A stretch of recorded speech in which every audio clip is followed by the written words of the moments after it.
The city that never had enough suddenly has more. Not everywhere, but in the right corners, the doors are opening.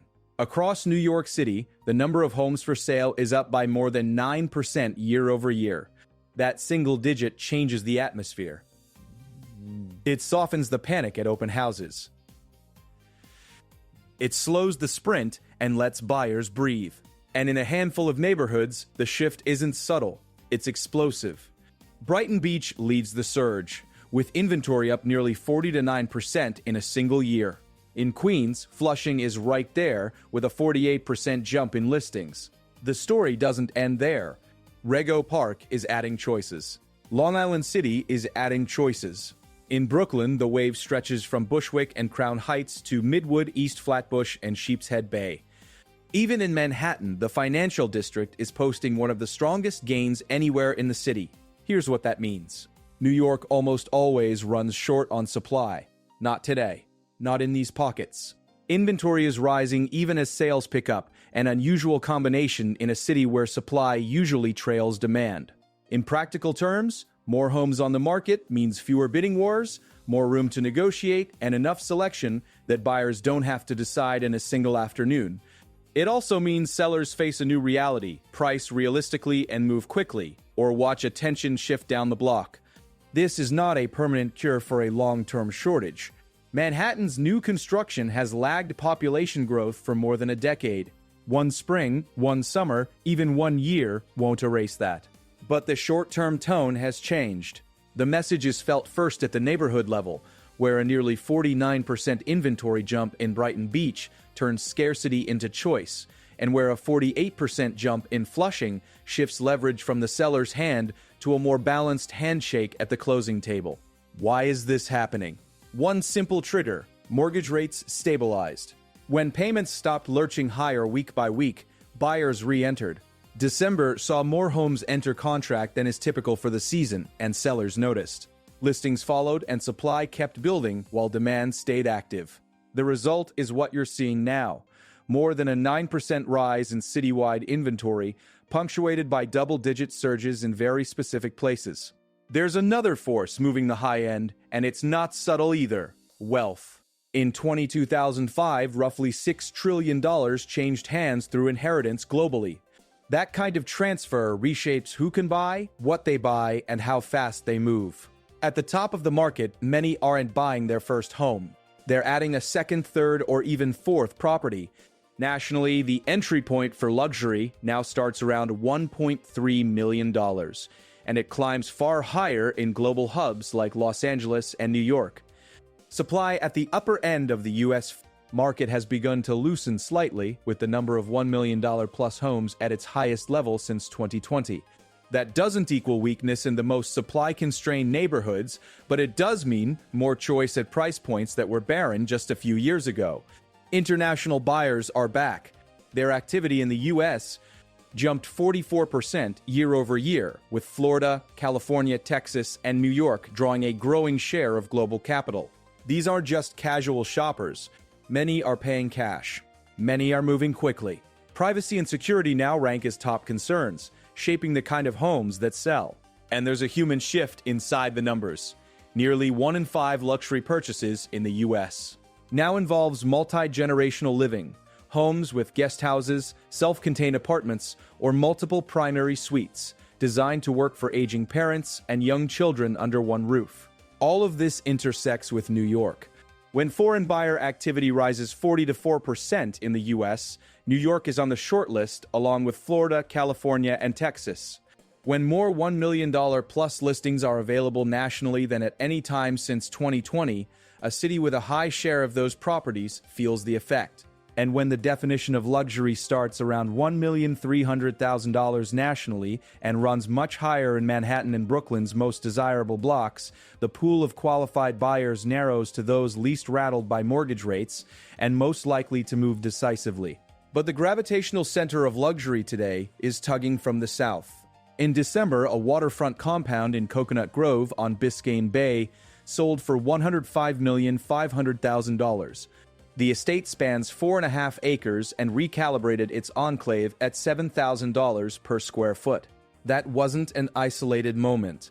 Two Palm Beach properties closed that same month at $97,500,000 and $66,100,000. In all, 6 of December's 10 most expensive U.S. home sales landed in coastal Florida cities. For 2025 altogether, Florida represented half of the 10 most expensive home sales in the country. It outpaced Manhattan, the Bay Area, and Nevada's Lake Tahoe at the very top of the list. Signals suggest this matters for New York. When $7,000 per square foot sales print in Coconut Grove and 9-figure waterfront estates trade before year-end, expectations for prime New York blocks don't exist in a vacuum. Buyers and sellers at the very top compare across markets. They hedge. They arbitrage time, tax, and lifestyle. And as more high-net-worth buyers ask for privacy, security, and turnkey waterfront or estate properties, you can feel the split widen between the luxury tier and everything else. In Florida, more than half of luxury transactions are tied to second home purchases. In New York, a meaningful share of high-end deals are no longer about planting a single flag. They're about adding a pillar to a portfolio that spans multiple zip codes and sometimes multiple continents. Pull back, then zoom back in. What's actually happening on the ground in New York right now? In Brighton Beach, nearly 4,209% more homes are on the market than a year earlier. For a neighborhood known for lean inventory and fierce competition, that's a radical shift. For the first time in a long time, a buyer who wants sunlight on the boardwalk and proximity to the water doesn't have to settle in a single weekend. In Flushing, a 48% rise in listings means a wider range of condos and houses across price points, drawing buyers who were priced out or outbid in prior seasons. In Queens more broadly, Rego Park and Long Island City are seeing meaningful climbs in availability. In Brooklyn, the inventory build isn't isolated. It stretches from Bushwick's repurposed warehouses to Crown Heights' brownstone rows and into Midwood, East Flatbush, and Sheepshead Bay. And on the island of Manhattan, the financial district, an area that often swings with the cycle, has posted one of the strongest gains in new listings anywhere in the 5 boroughs. Citywide, more than a 9% increase in inventory sounds modest until you feel what it does to psychology. Buyers who lost 10 offers last year come back with patience. Sellers who penciled in last season's peak as a baseline are meeting the market instead of daring it. And even as more homes went into contract in December than is typical for the season, new listings continue to arrive. That's the unusual part. In New York, supply almost always trails demand. This time, in these places, it's running ahead, at least for now. If you're a seller in the financial district, that means the clock runs faster. Price realistically at day one, and your listing stays in the spotlight long enough for the right buyer to book a second look. If you're a buyer in Sheepshead Bay, it means scanning a broader array of homes each week, not the same 3 that relist with a new photo. If you're a buyer in Long Island City, it means considering buildings you'd have ignored last year, because the amenity set you want at the price you need finally exists. But if you step back from the MLS feed, you'll notice this isn't just about mortgages and listings. It's about a spectrum where local supply meets global money. On one end, sellers in Midwood and East Flatbush are part of a more than 9% citywide rise in inventory, and the outcome depends on pricing discipline. On the other end, buyers who just watched a $101,500,000 deal hit $7,000 per square foot on 4.5 acres in Coconut Grove are weighing whether a penthouse on the Hudson, a townhouse in the Village, or a new build in Miami better fits a life split across 3 time zones. The market contains both. Luxury remains its own weather system. Heading into 2026, confidence at the high end is unusually strong. After outperforming traditional segments last year in both sales and value, high-end transactions are expected to keep their edge, fueled by wealth creation, international demand, and buyers who are far less rattled by interest rates than the average homeowner. Nationally, the entry point for this tier sits around $1,300,000. The buyers who clear that bar often buy with cash, move across borders, and frequently add homes rather than replace them.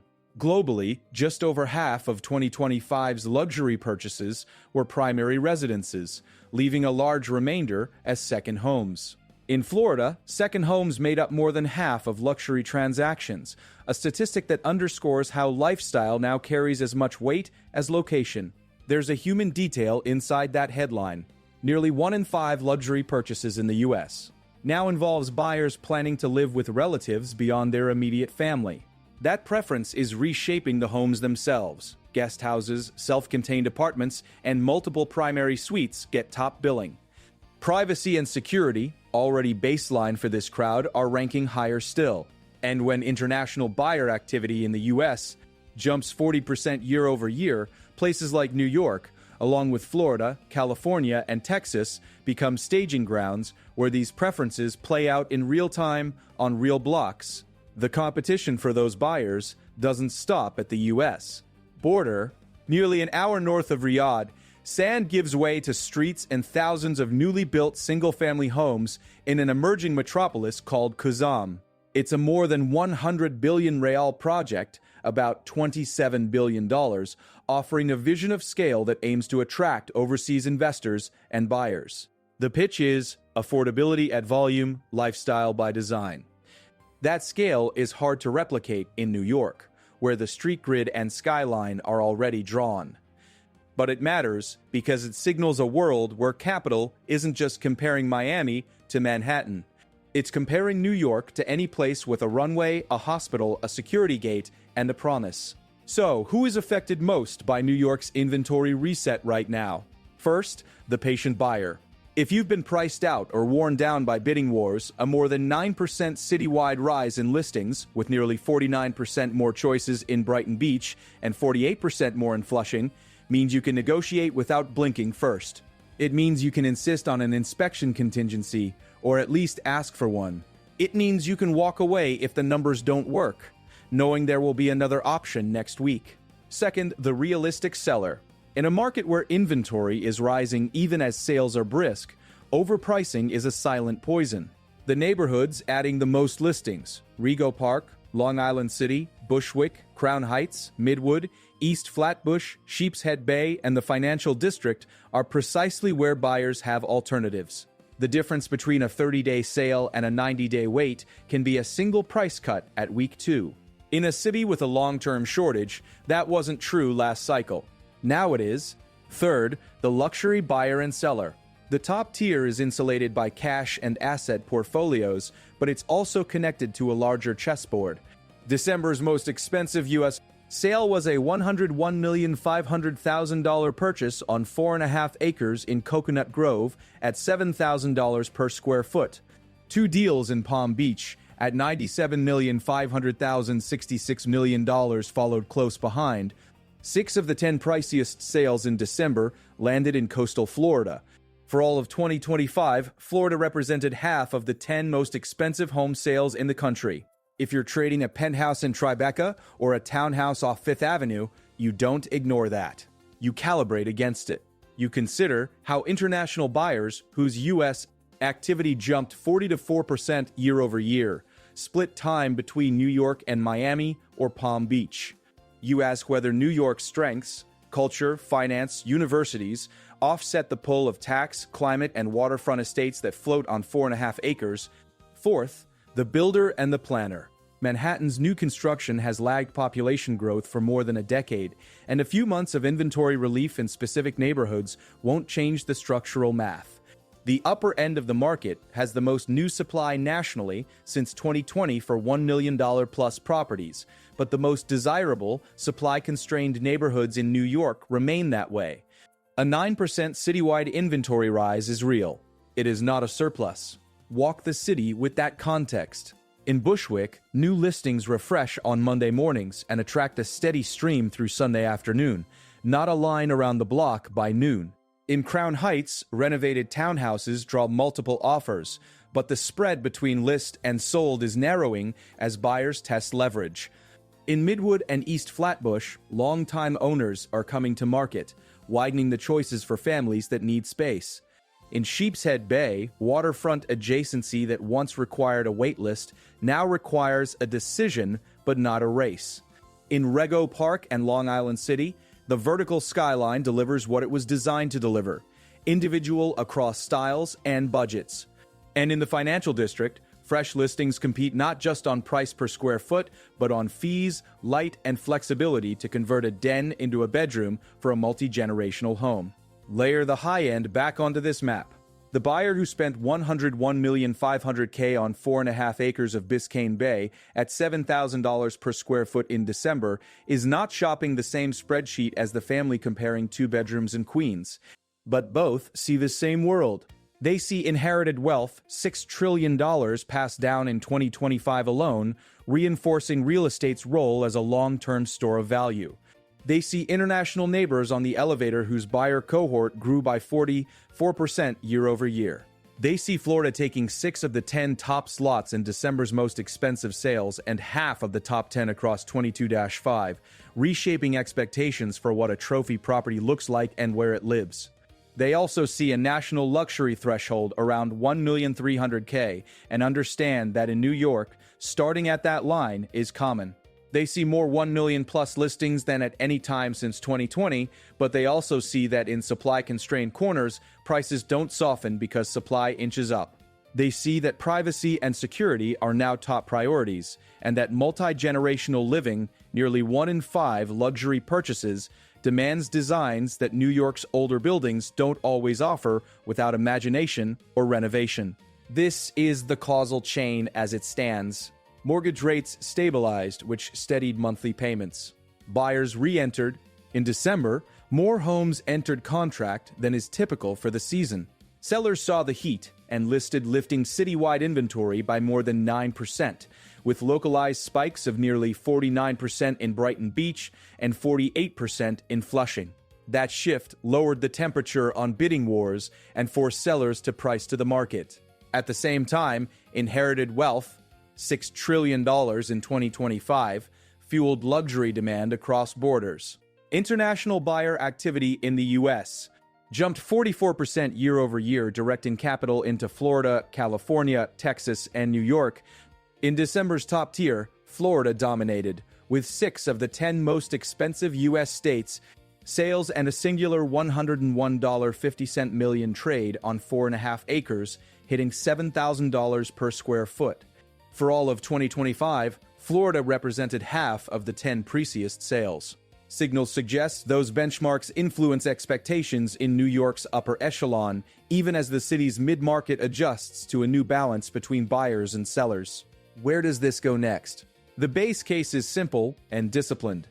Through 2026, expect New York's market to operate at 2 speeds. In the mainstream neighborhoods that added the most listings, Brighton Beach, Flushing, Rego Park, Long Island City, Bushwick, Crown Heights, Midwood, East Flatbush, Sheepshead Bay, and the Financial District, should continue to offer more choice than a year ago, keeping negotiations sane and timelines reasonable. In the luxury tier, confidence remains elevated, with buyers insulated by cash, guided by lifestyle, and unhurried by rates. The national entry point for luxury, around $1,300,000, combined with the highest supply of 1 million plus homes since 2020, sets the stage for active trading without broad price capitulation in the most supply-constrained corners of Manhattan and Brooklyn. International activity that rose 40% year over year and the ongoing wave of inherited wealth, $6 trillion in 20% of 5, add momentum that supports depth at the top. 2 watch items matter. First, mortgage rates. The current inventory rise followed a period of stabilization and stronger than typical December contract activity. If rates steadied once and buyers moved, a meaningful acceleration could cool the return, especially in the mid-market that's most sensitive to monthly payments. Watch how pricing power evolves in places with the largest inventory jumps, nearly 49% in Brighton Beach and 48% in Flushing, to see whether today's negotiation room expands or tightens through 2026. Second, the gravitational pull of Florida's top tier. With 6 of December's 10 biggest U.S. valued by from 8 a.m. Saturday, sales in half of 2027's top 10 landing in the Sunshine State, anchored by a $101.5 per square foot on 4.5 acres. Monitor whether that concentration persists. If it does, expect continued cross-market calibration as New York's trophy sellers and global buyers benchmark against Miami and Palm Beach while still weighing New York's unique strengths. There's a larger horizon beyond that. Nearly an hour north of Riyadh, a more than 100 billion rial project, about $27 billion, is building thousands of single-family homes to court overseas buyers. The world is not waiting for any one city to solve affordability or magnetize capital. But New York has something its competitors can't replicate at speed: the density of careers, culture, and history that makes a 12-block walk feel like a 2-hour plane ride. Pair that with a citywide inventory rise of more than 9%, neighborhood spikes approaching 50%, and a global luxury cohort that's both growing and diversifying, and you get a market that is complicated, resilient, and, for the first time in years, navigable. If you're buying, this is a window. If you're selling, it's a test. If you're watching, pay attention to the numbers. More than 9% citywide, nearly 49% in Brighton Beach, 48% in Flushing, $101,500,000 in Coconut Grove at $7,000 per square foot on 4.5 acres, $90 to $7,500,000 and $66,100,000 in Palm Beach, 6 of December's 10 priciest sales in Florida, half of 22.5's top 10 there as well. A national luxury threshold around $1.3 million, the highest supply of 1.3 million plus homes since 2020. A 44% jump in international buyer activity, $6 trillion in inherited wealth in 2025. Those are not just statistics. They are signposts pointing to where leverage sits, where demand originates, and where opportunity hides. New York isn't becoming a buyer's paradise, but after years of sprinting just to keep up, house hunters can finally shop at a normal pace. And in a city where nothing is ever truly normal, that alone is a revolution. If you found this breakdown useful and want more hard number clarity on where New York's market is moving next, consider subscribing to stay ahead of the next shift.